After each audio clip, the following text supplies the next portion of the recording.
Well, hello there. Thanks for joining me. I am Dr. Jen. Good for you for educating yourself in your landlord business. And when it comes to any business, including your rental business, it all comes down to the numbers. But where on earth do you get these numbers?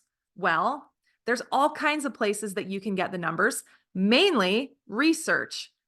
But research platforms all over, they've created surveys and studies, and they create what I call part of your source documents.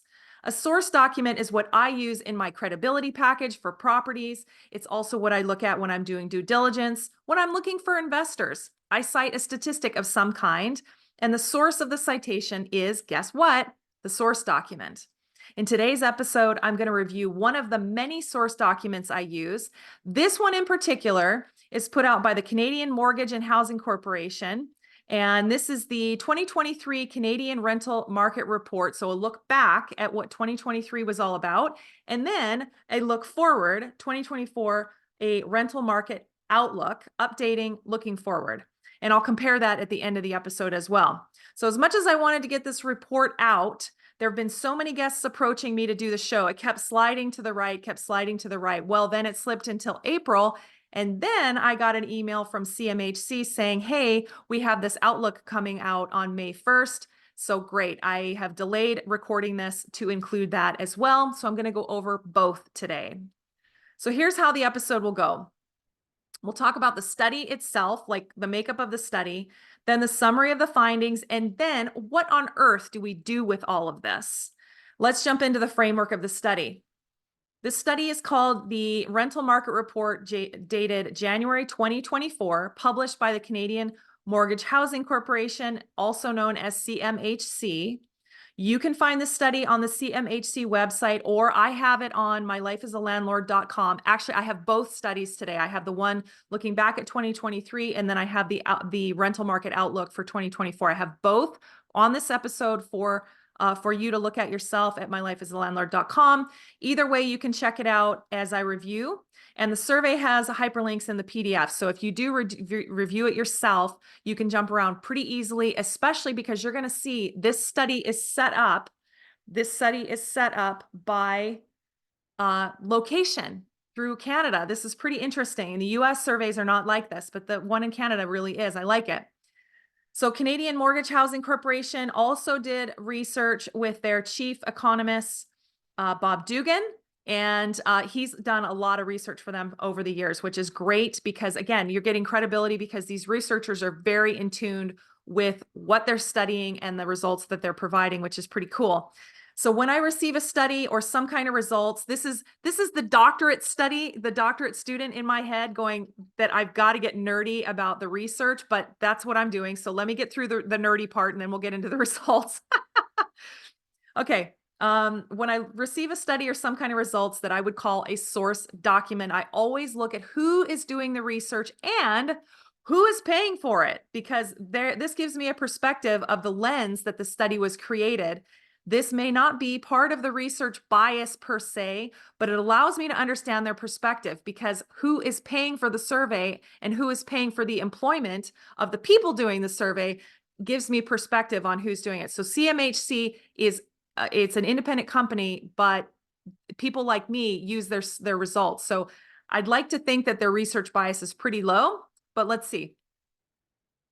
At the back of the study report includes the details about the methodology of the study. And there's two methodologies that they did. So CMHC conducts the survey that supports the rental apartment part of the report. So there's two different types of things that they did. They did purpose-built rentals, and then they did a study on condos that were sold to private owners that are then rented. So there's two different flavors here. So CMHC actually had to do two different things. And it makes sense, because if you're approaching an apartment building owner or manager versus having to track down individual condo owners, it's a little different how you have to approach it. So their strategy was different, which is good.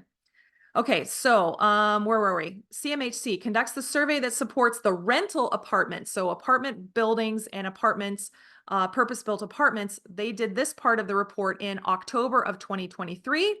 And they use all the location, they use the location in the urban areas with populations over 10,000 people. It also targets only privately initiated structures with at least 3 rental units, which have been on the market for at least 3 months. So that makes sense too. No hospitals or institutions, no care homes per se, and then nothing that has been condemned or nothing that is super brand new that hasn't been out on the market. Data is collected by phone interviews and site visits, both if they can get it. But for the condo units that are in a strata that have then been rented out by the personal owners to another tenant, CMHC conducts the condominium apartment survey in September of each year. So this was September of 2023 to report the condo aspect of the report. The condominium apartment survey collects the number of units being rented out and the vacancy, plus the rent levels and of those units in the major cities. Further, the information is collected by phone interviews and information is collected by the strata board, management company, or building superintendent. Site visits can also supplement if no phone connection can be made, because again, they're tracking down individual owners and not just a building owner. So it makes sense. In the study, the appendix has a lot of terms that are defined, which is actually really cool, that they have sort of a glossary. That's really neat. And the study report is 139 pages long, and it's structured by location, as I mentioned before. The first section is a Canadian overview nationally, and then they do the 19 most populated cities or metro areas in Canada. They start on the West Coast with Vancouver, and they end with Halifax on the East Coast. And there are location-specific items in each location. I'm just going to do a summary of the overall research findings. I'll dive into some of the nuances. I'm not going to go into all 19 locations. That's crazy. If you want to see different locations, pull up the study yourself. So here's some of the findings for all of Canada. Some of this is a little alarming. I'll just warn you. Purpose-built rental market. Vacancy rate is 1.5%. And the average 2-bedroom rent in Canada is $1,359, which is up 8% from last year. For condominium apartment market, vacancy rate is even less, below 1%. And the average 2-bedroom rent is just over $2,000 a month, $2,049. And you might be asking, what's the difference? We've talked about the difference already about purpose-built condos with a strata and individual owners versus purpose-built apartment buildings where the apartment building owner is the landlord renting out the units, or the manager is, either one. Okay, let's keep going.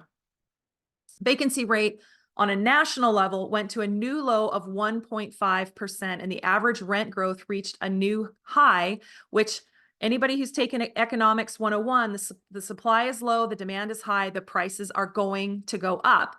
New rental units of any kind were not able to keep up with the demand across Canada, and immigration played a bit of a factor here. Immigration increased some of the demand in major cities that included interprovincial migration, shifted folks moving into Alberta because of the employment centers. Also, home ownership affordability also kept folks renting. They can't afford that down payment or qualifying with the stress testing of the loans. And speaking of affordability, rent costs went up, and lower income renters faced the tightest squeeze with the lowest vacancy rates for the least expensive units in these cities.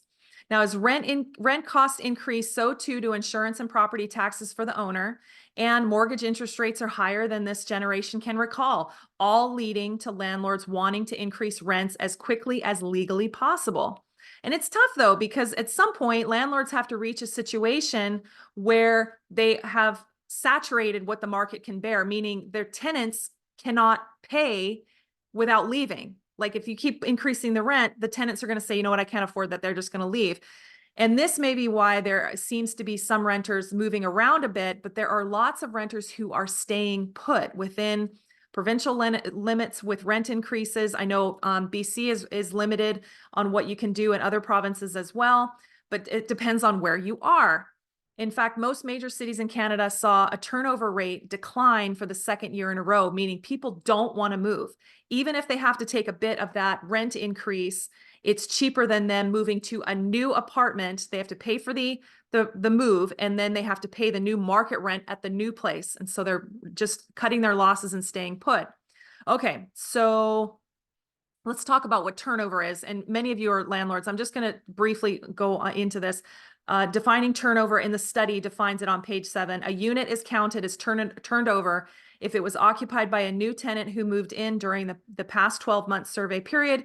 And please note that once a unit is turned over, it can be re-rented at market demand price. Okay, so let's talk about the affordability of the rents too. I mentioned lower income renters looking for the least expensive housing that they can find. And this is usually the smallest rent, usually a bachelor or 1-bedroom apartment, but that size may not be right for some households, especially with single parents with multiple children or a couple with young children. They may not be able to really function in a studio. It may not work. So there's different types of unit sizes that affect affordability, and there's a problem of low supply of the affordable units compounded by the low availability of those units that may not exist.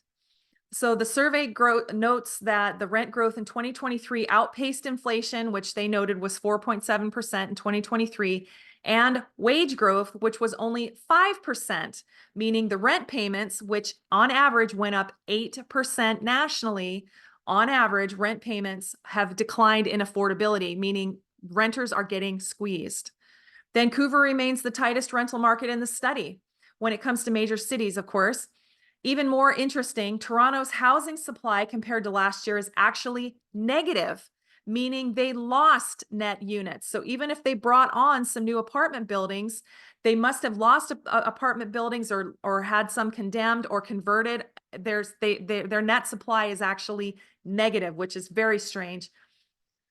Okay, Vancouver is also the most expensive rental market in the fleet, with a 2-bedroom purpose-built apartment building unit renting at almost $2,200 per month on average. But is the supply of the rental units only the problem? Nope.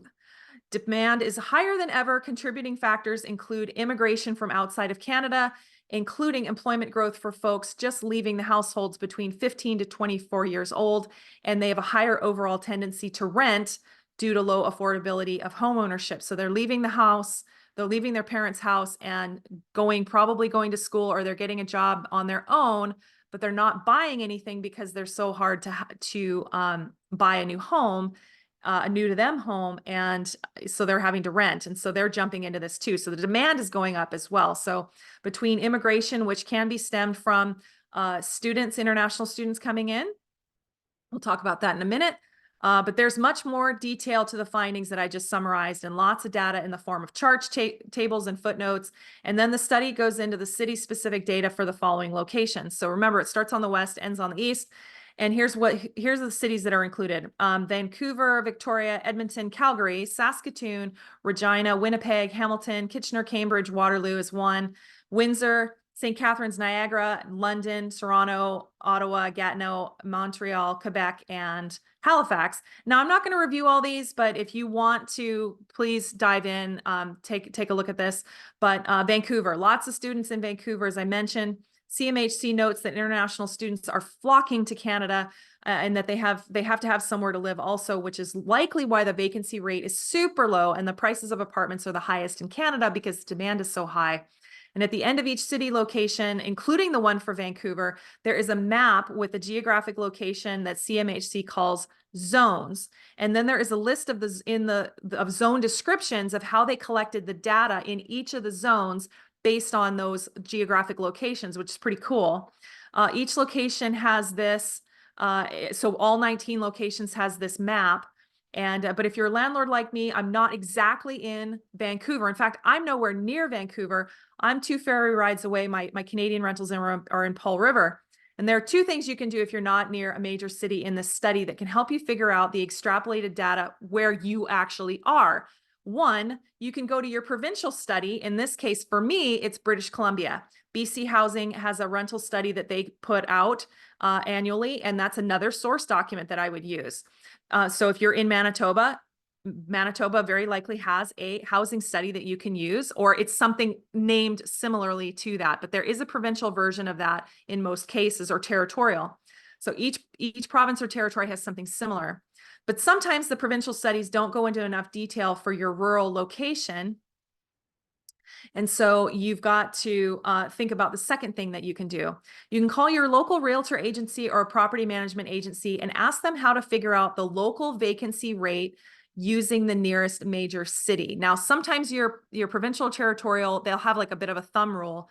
And sometimes it does and sometimes it doesn't. But usually in the local markets, the realtors will know and say, oh, you're in Pole River. And so from Victoria, there is a 0.5% lower vacancy rating than Nanaimo, or there will be some kind of thumb rule to extrapolate what the vacancy rate was. It's usually not right that second, but you can have a trailing vacancy rate. And so there is a bit of a way to figure it out. So for example, if you're near a city of Saskatoon, but your rentals are in Lloydminster, there's likely a trend or a thumb rule that you can know that your real estate your real estate expert in your local area can help you extrapolate the vacancy rate even without knowing the actual survey data. There's usually a thumb rule. So ask them that too. That might help you. So let's do a few more cities and then I'll get into the Outlook update and then how this all applies to you and me. Okay, let's talk about Victoria. Victoria's vacancy rate is almost 0.1% for rented condos and 1.64 apartments. Rents in Victoria are high following Vancouver. Also up nearly 8% in rent for a 2-bedroom apartment. The average rent is almost $1,900 per month. And let's talk about this for a sec here. So let's talk about what this rent payment means. So if you take the average rent of what it is in Victoria, so it's $1,839 per month, and multiply it by 12 months, that means it's $22,068 per year paid in rent.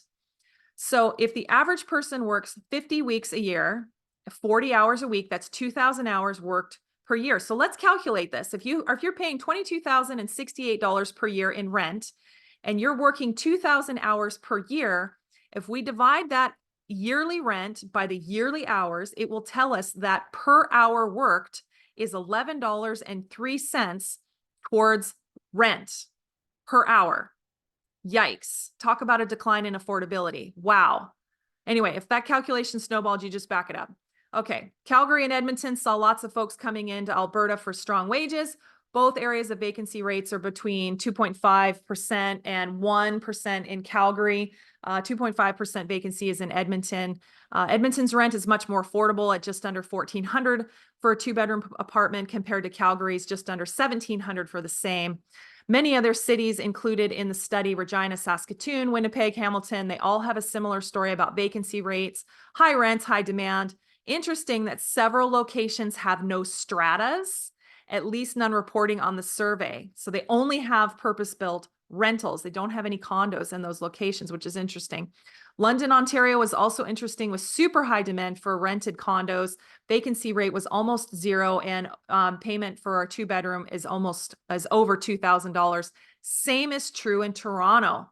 So here's a high-level summary of the 2023 Canada Rental Housing Report looking back. High prices of rentals making highest unaffordability that people can't remember it was this bad. Low vacancy rates. Multifamily starts are low due to permitting delays and high interest rates and an unknown hold time. Smallest and cheapest units are in the most demand, which is tough for low-income earners. All right, let's look towards to the forward of the 2024 housing market outlook. And this is the exact same layout with all 19 locations. And so at the end of 2024, you're going to see that there's going to be a look back. It's pretty cool how CMHC has set this up. It's the same format. So here's the May 2024 update so far, which again is on the website, mylifeasalandlord.com. You can check it out for yourself. CMHC researchers are expecting weak economic growth in 2024, and they're saying that the high interest rates are slowing the economy, but they don't expect the economy to change until 2025 or even 2026, when rates are projected to go back down at least a bit. This is leading to lower housing starts across the board, so supply challenges will likely be here for a while. The 2024 Housing Outlook is reporting that the MLS demand for residential housing prices may be higher than previous peak prices, which actually surprises me because of interest rates. And this may not be because the price points where folks are buying may not be financing. They might not be dependent on financing for the purchase. But more about MLS sales. CMHC is reporting that sales are projected to actually go up but not as high as 2020 to 2021. And this is reflecting in the decreased housing affordability.